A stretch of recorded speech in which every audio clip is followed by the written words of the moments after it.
but it's wonderful that he's chairing the Armed Services Committee. It's gracious of him to be willing to make remarks and to share his time with us today. And without any further ado, I'll introduce my friend and the new chairman of the House Armed Services Committee, Mac Thornberry. Well, thank you, Jim, and I appreciate your words, and I appreciate you and your colleagues here at AEI hosting us today, and as well all of y'all's contributions to the national debate on national security.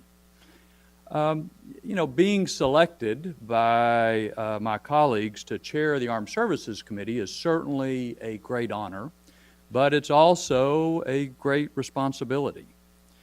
The first, and I believe foremost job of the federal government is to defend the country and our people, and Congress has a unique and irreplaceable role in carrying out that duty. When I walk into our main committee room and see the portraits of some of the former chairmen in there, I find myself wishing for a little Harry Potter magic. Because if you'll remember, at Hogwarts, the headmaster could consult with his predecessors by talking to their portraits. Unfortunately, I haven't found any of them who'll talk back to me yet, but I'm still hoping. And I'm certainly honored to join their ranks. But I'm also sobered by the challenges ahead, for I don't believe that any of my predecessors faced such a wide array of complex national security challenges as we face today.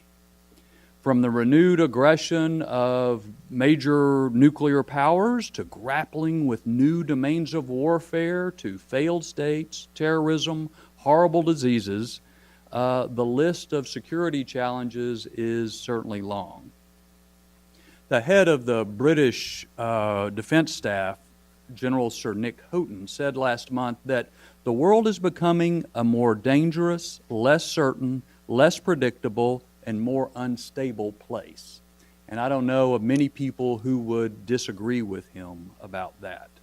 The dangers are swirling around out there, what Macaulay called the red whirlwind, and Americans and American interests are inevitably swept up into it. We know Americans are uneasy. A poll in November found that 78% felt that the threats to our security are increasing, and 60% felt that we were less secure than we were a year ago. And I suspect that in the last few days after Paris, those numbers are even higher.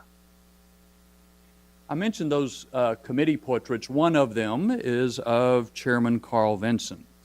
As y'all may remember, Vinson's tenure in Congress was long, about 50 years. He came in with the Springfield rifle and he left with the ICBM.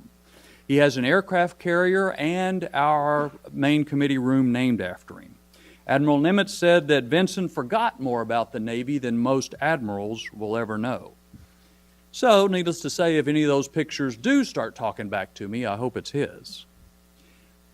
But in the 1930s, a time when the threats were large and budgets were tight, Vinson took up the cause of naval modernization.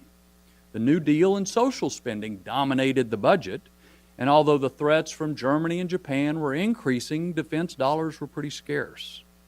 But Vinson insisted on buying new ships. We're a maritime nation, and a maritime nation needs a modern navy, he believed. And so after a tough fight, he got his way. So in the 1930s, three large ship hulls were laid down, and those three ships became the carriers Enterprise, Hornet, and Yorktown, which sank 4 Japanese carriers at the Battle of Midway, the turning point of the Pacific. 3,000 Japanese sailors were killed that day, but it could have been 3,000 Americans if it had gone the other way. So when I talk about the job being somewhat sobering, that's part of what I'm thinking about. If Vinson were here today, he might find a very familiar political landscape and very similar frustrations.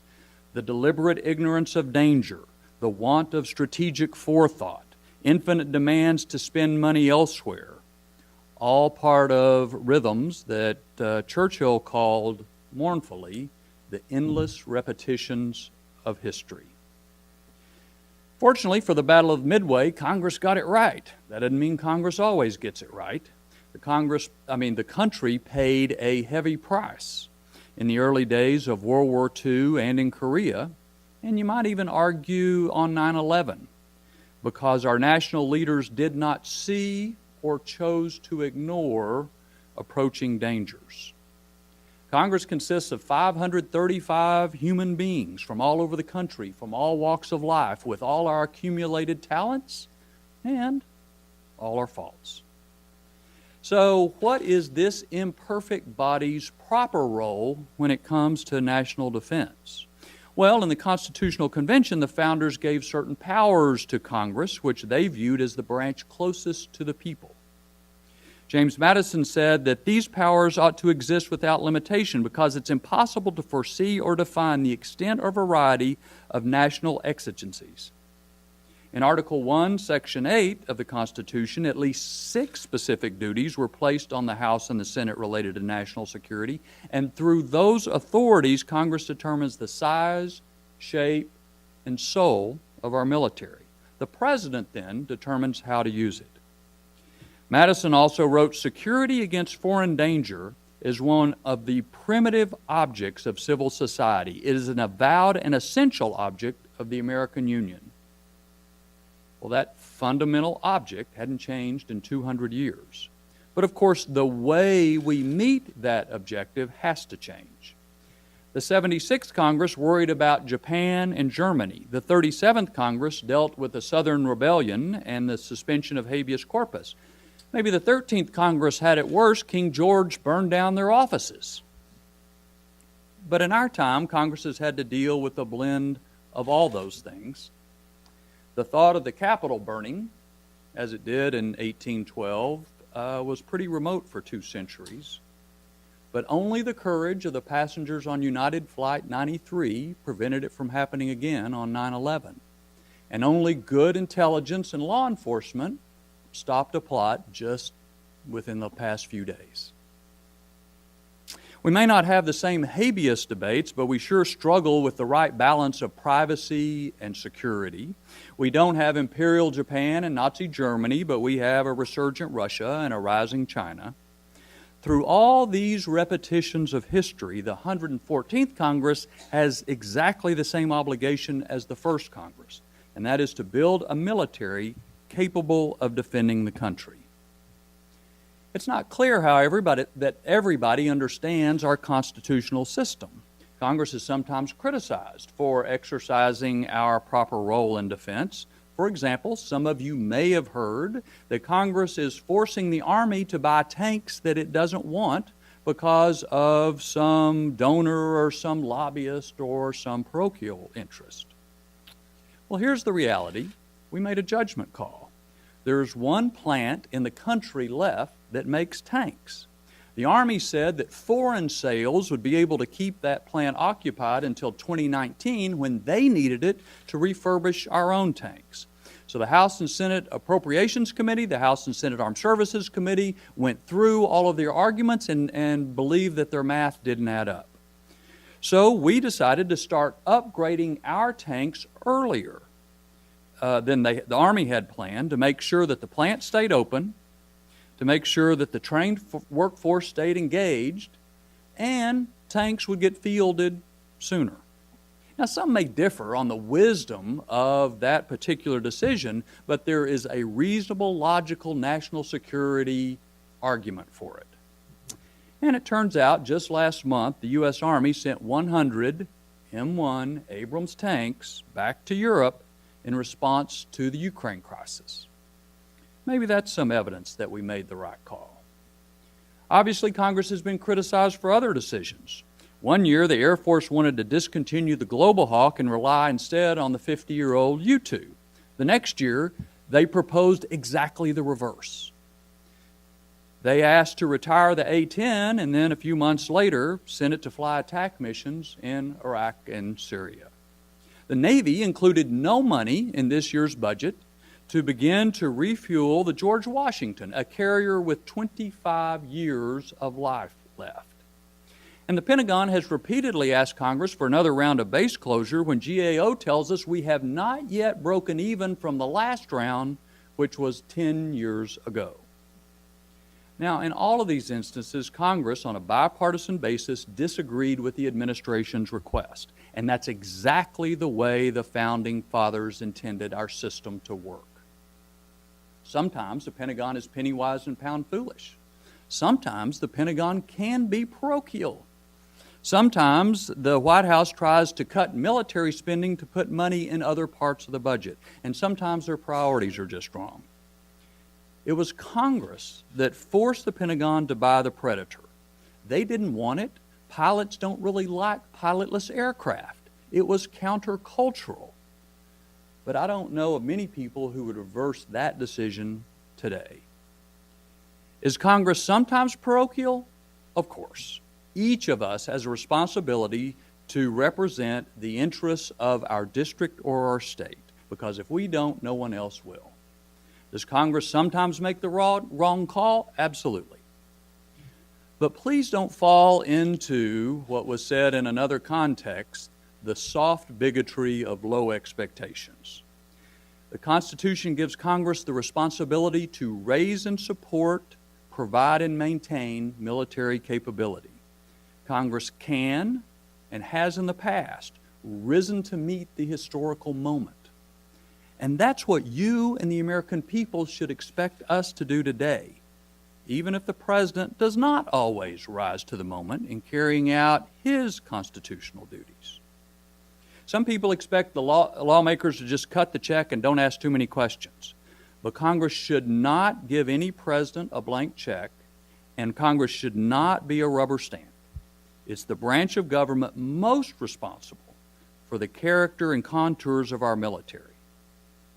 And that includes the organization and structure. It was Congress that created the War Department in 1789. It was Congress that reorganized it into the Department of Defense in 1947.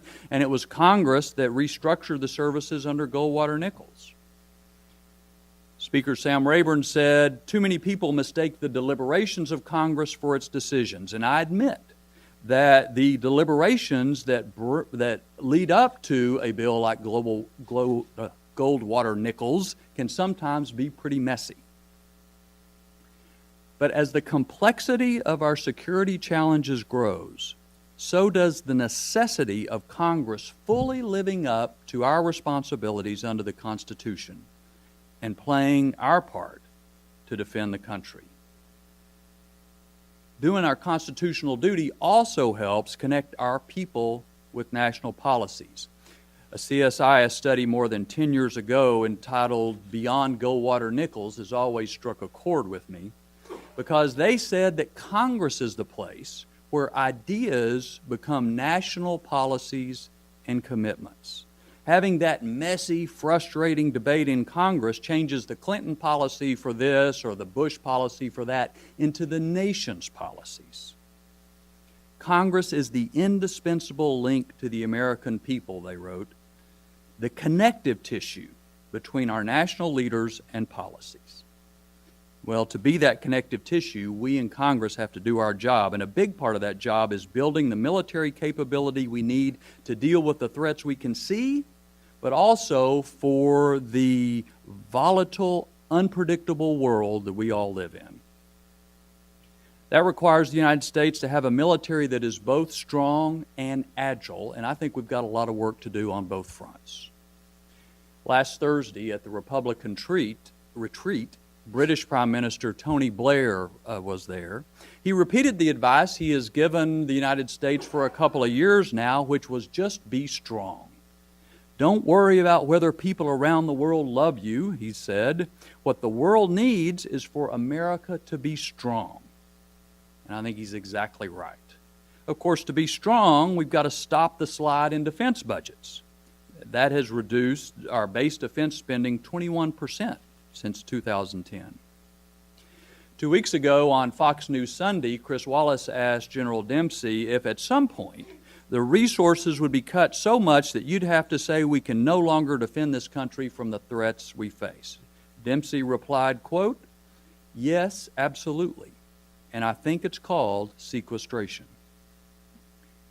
Now, I can sit here all day and recite facts and figures about sequestration, from the plummeting readiness levels, the long lines of equipment in disrepair, the jets that aren't flying, the soldiers that aren't getting to the rifle range. But really, the problem with sequestration is about a lot more than facts and statistics. It's about whether we have the capability to do what the nation needs and the times demand. It's also very much about the increased danger that comes to our people from diminished training, aging equipment, and a tempo of operation that stretches them and their families just too far. It has to be fixed. Even without sequestration, we have to make good decisions on our investments in people and on technology. Our people, of course, are our most valuable asset. We'll soon get the report of the Military Compensation and Realignment Modernization Commission. We need a comprehensive look, I think, at the whole benefit structure rather than try to nickel and dime our service members to death year after year as the administration has proposed. But I'm going to be looking not just at the financial impacts of that study, but especially about how it affects our ability to recruit and retain the best our country has to offer, because that's the key to our future. We have to improve our acquisition system to get more value out of the money we spend on both goods and services. In 1952, the Navy issued a requirement for a lightweight fighter. 2 years later, the first A-4 Skyhawk flew. 4 years later, the first A-4 squadron was operational, and we built nearly 3,000 of them. Now compare that to the F-22. In 1981, the Air Force established a requirement for 750 advanced tactical fighters. It wasn't until 2005, 24 years later, that the F-22 was first introduced, and instead of 750 of them, we bought 195.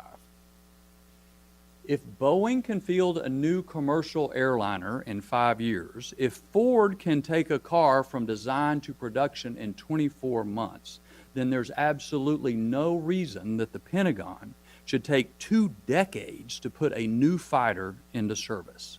Things have to change. We have an unfortunate tendency to fix organizational problems with more organization. And I've seen estimates that show nearly a third of the acquisition budget goes to overhead cost. This system is so gummed up, it's a wonder sometimes that anything ever comes out the other end. But to have a military that is both strong and agile means that we can't tolerate the delays and cost overruns that have plagued our procurement system.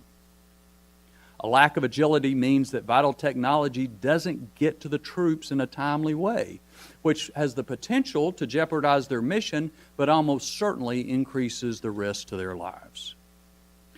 I'm pretty optimistic that working with Undersecretary Kendall, we can find a way to thin out regulations, simplify procurement, while increasing accountability for program performance.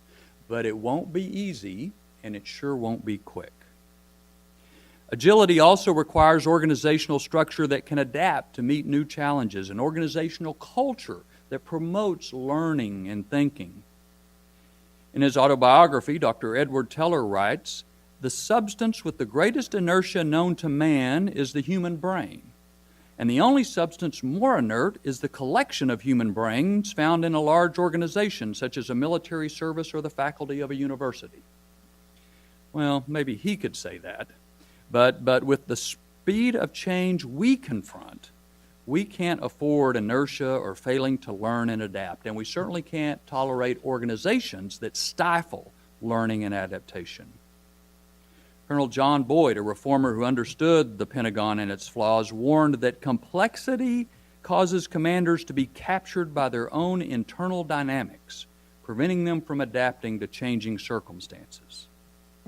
Look, it goes without saying there are many good people in the Department of Defense doing good work with good results. But too many of them are captured or have their work captured by the accumulation of regulations and bureaucratic processes imposed by Congress and administrations over the years. This issue has to be a major focus of our congressional oversight. That oversight's going to be fair, aggressive, thorough, as the people's and the taxpayers' voice on national security. That's exactly as the framers intended. Part of our job is to update our oversight to fit the kinds of threats we face and the kinds of operations we need to protect the country today. I think we made a good start with new oversight of cyber operations and of sensitive military operations that go on around the world, but we have more work to do. And we have to ensure our oversight is not just focused on the capillaries, but is looking at the big trends that define our world and our security. Of course, that's not a new problem. President Lincoln once asked for a report on a newly developed rifle. When the report arrived, Lincoln took one look at the thick binder and said, "If I send a man to buy a horse from me, I expect the man to tell me the horse's points, not how many hairs he has in his tail." Well, sometimes, as you know, Congress contributes to this problem of too much effort for too little result. So we're going to be looking at ourselves and the reports we require too. But history and common sense tells us that Congress has the indispensable role in reforming the Pentagon. Without us, it will not happen. And as long as I'm privileged to hold this job, defense reform will be a priority, not for its own sake, but for the sake of ensuring that our military is as prepared as possible for the wide array of threats that we face today and the unknown security challenges which will confront us tomorrow. We'll focus on reforms that take us closer to an efficient, effective, accountable Department of Defense with military capability that is both strong and agile. Great powers, and especially great military powers that fail to adapt to shifting realities, are relegated to history. That's been true from the Greeks and the Romans to the Soviets. Updating and strengthening the role Congress plays in national defense, really restoring the role that Congress was always intended to play in national defense, will assist in rebuilding our military and rejuvenating America's role in the world. At one time, it was said that the sun never set on the British Empire. Today, the sun never sets on the security challenges facing the United States of America. And in meeting those challenges, the American soldier never goes to bed. Our challenge in Congress is to fulfill the roles and responsibilities the Constitution places on our shoulders with the courage, dedication, intelligence, commitment to service, just as our military personnel carry out their jobs every single day. Ken Towery is one of the most amazing men I've ever met. Later, winning a Pulitzer Prize, he was a prisoner of war by the Japanese in World War II. In one of his columns, he wrote, "As we have said many times, not all men are called upon to respond to battlefield conditions, but all men and women will face many, many situations where courage and duty and responsibility are required, and where the true measure of their worth is how well they respond to those challenges." In all the noise and clatter of our day, in this age of social media and endless news cycles, it's easy to get distracted from what's important. But we can't afford to be distracted. The world is simply too dangerous. Providing for the common defense is the fundamental obligation of government, and it's the most important job we have. I'll work every single day to see that Congress fulfills that role with the courage and duty and sense of responsibility that is faithful to the founders, faithful to the amazing men and women who serve our country in the military, and also faithful to those generations yet to come. Thank you.